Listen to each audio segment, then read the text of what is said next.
Hey everybody, what's going on? I am GamerChick and I would like to welcome you guys back to more of Memento of Spring, a visual novel that we have been reading through recently, and I myself am personally enjoying it. So in the last episode, Juliane got to meet her tutor, Autumn, and while Juliane has agreed to be tutored by her right now, I don't think it's gonna last. So I guess we're gonna read and find out what happens, because I think she's up to no good. I think she's super mischievous. She's a crazy 12-year-old who is apparently super powerful too. So we're gonna keep reading the visual novel and see what happens. I'm so excited because I'm really enjoying this, since it's my first visual novel that I've actually ever read through. Really like it. So let's go ahead and continue with the story, shall we? With Juliana's less than tactic approval, they began their lessons into the unexplainable. I never sat in, nor did I ever wish to, so whatever mysteries they tried to solve or disasters they concocted for fun was both out of sight and out of mind. Thus, with Juliana safely preoccupied with impressing her new tutor, my role was now to make myself scarce and leave them well alone to destroy the world at their own leisure.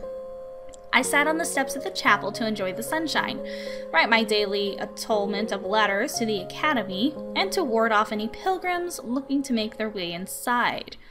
At least that was the plan. The moment I saw the girl from the market, all my instincts told me that watching the aftermath of Juliana's lesson would have been a better choice. Oh, what a coincidence! It's the girl with the shoddy armor. Guess that means I'm definitely on the right track, huh? The girl with the shoddy armor. Somehow, I never once found myself this aggravated when Juliana called me an old hag. Then again, maybe it was because Juliana called everyone that. To her, once you were past the age of 13, you were a crone with a walking stick. No exceptions. Ah, it's you again. How may I help you? Are you looking for the sisters? I asked in vain, buying time as I thought of an excuse to leave without sounding rude. Impossible. The sisters? No, not unless one of them is the girl from the picture. Still haven't seen her, I take it? She flourished it again. I didn't look at it. It was partly out of guilt, but mostly because I didn't want to see the girl's face so perfectly captured with her devious smile intact. As such, I shook my head and said nothing.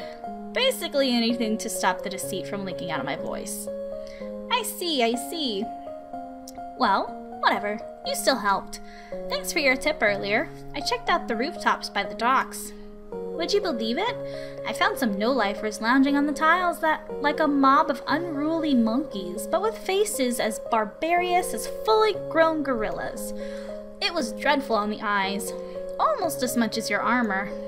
Speaking of which, have you used the magical handkerchief yet? No, of course you haven't. Please do, okay? I can vouch for its effects. The magical handkerchief. The more I thought about this random item of dubious magical quality gifted by an outright stranger, the more I wondered why I still carried it.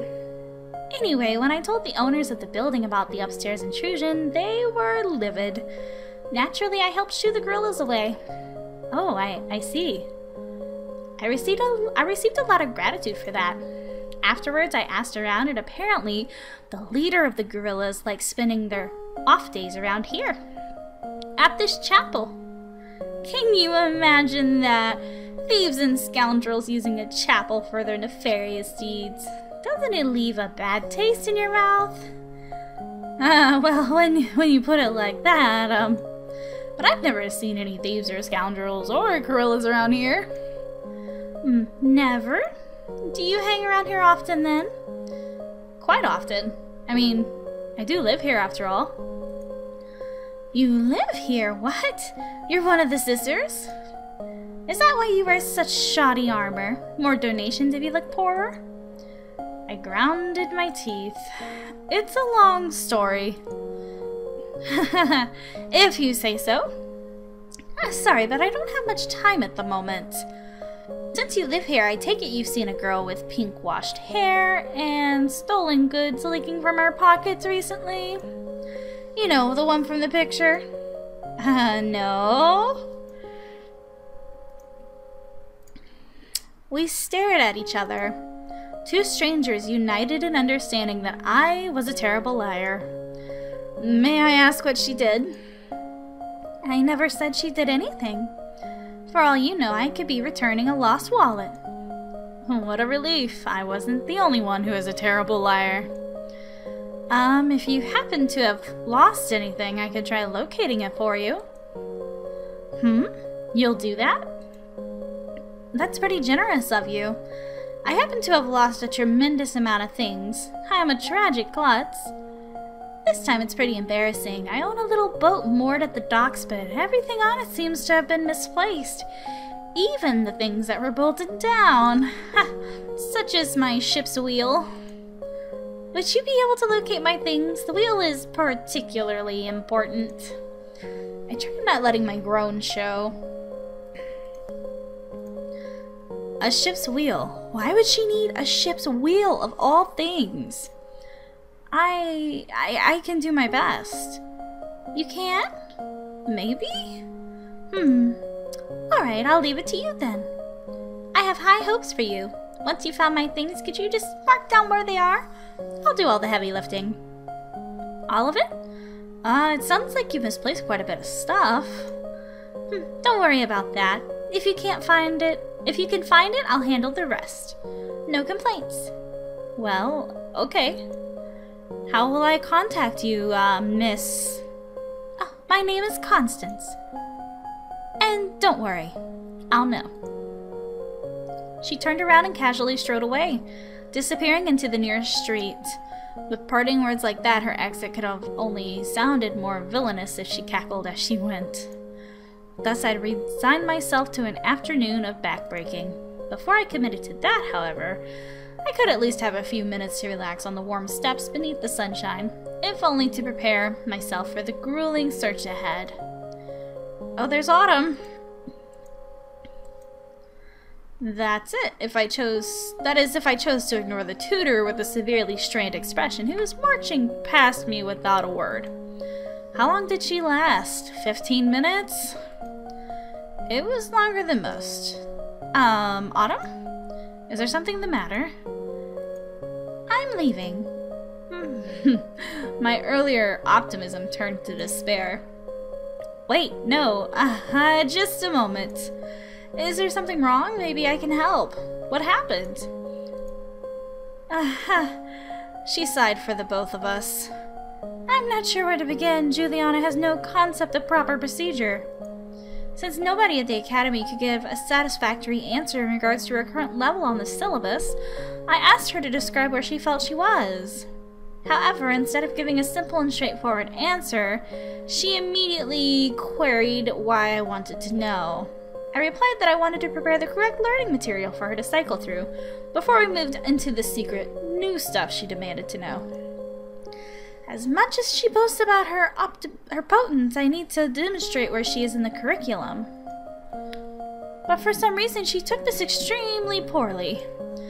Juliane, even after only judging from first impressions, I can say that she's exactly as described. She really does have a dim view of anything and everybody related to the Academy, doesn't she? That's putting it lightly. I see. And what happened after she took your request poorly? Nothing. Nothing? Absolutely nothing. The conversation never elevated past this stage. She demands that I stop wasting time and simply show her all the forbidden invocations I know of. Something about lost tomes and forbidden grimoires. I believe she's mistaking my role as a researcher for a cursed librarian. Well, after that, then she proceeded to cast insult after insult on my age. This is the abridged version. I don't understand her impatience. I cannot teach her anything without first verifying her aptitude to some kind of standard. Any standard. But she won't listen when I try explaining this. In fact, I believe that my presence no longer registers to her. How long would it take to, go through this review? A cursory assessment would only take a few hours, less if she really is the prodigy she claims to be. It'd be wasteful to teach her anything she cannot comprehend. I don't understand why this is even a problem. A few hours. Would that involve sitting down and using a pen? It would. Why? Why? Is that the main problem? I don't think I've ever seen her use a pen before. You've never seen her use a pen? Didn't she take notes when her past tutors were providing guidance? Well, I only ever saw bits and pieces of her lessons. But from what I could see, she never paid enough attention to make note-taking very necessary. And how does she learn? Is it through self-study? I don't think so. Did you see any books in there? No, but I was rather hoping they were located elsewhere in the chapel. If she neither uses books nor her tutors, then how does she advance her skills? I'm not at the stage where I can simply believe that she's sponged up everything there is to possibly know through sheer want. I'm sorry, but I'm just her guardian, and not for particularly long either.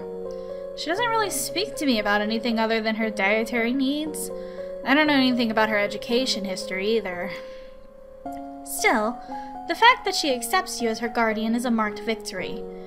Nah, it's not only regarding tutors that I've heard tales of woe.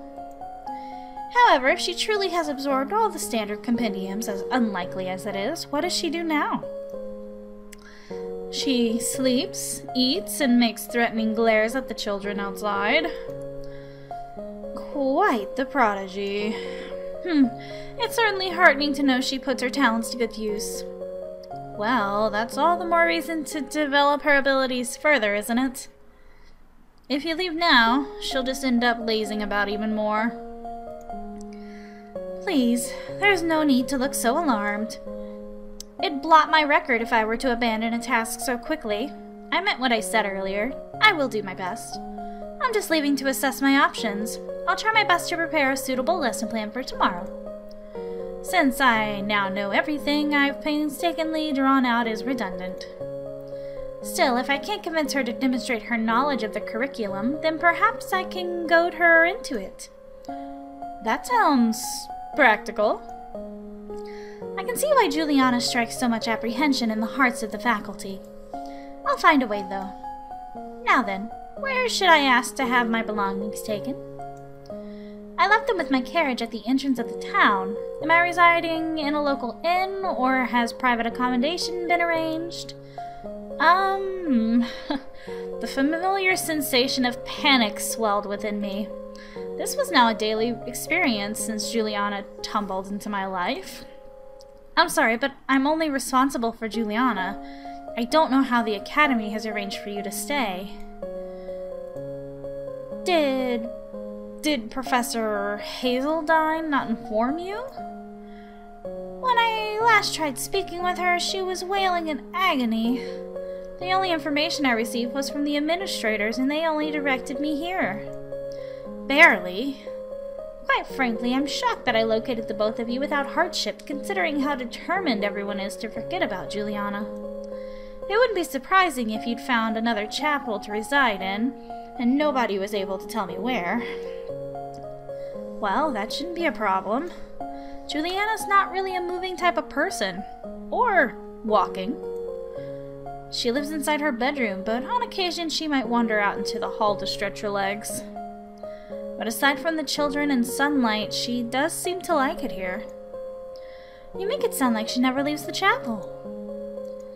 Well, I suppose it's not strictly necessary as long as I deliver lunch, dinner, and breakfast to her, in that precise order. Oh, but it does mean I know all the local inns pretty well. They're where I purchase food from when the market is closed. Sometimes I see one of Juliane's teachers while they're tanking themselves at the bar after a lesson, so it's possible that a room's waiting for you in one of them. More stories of her former tutors. Would you know which inn they enjoyed frequenting the most? I'm sorry, I don't.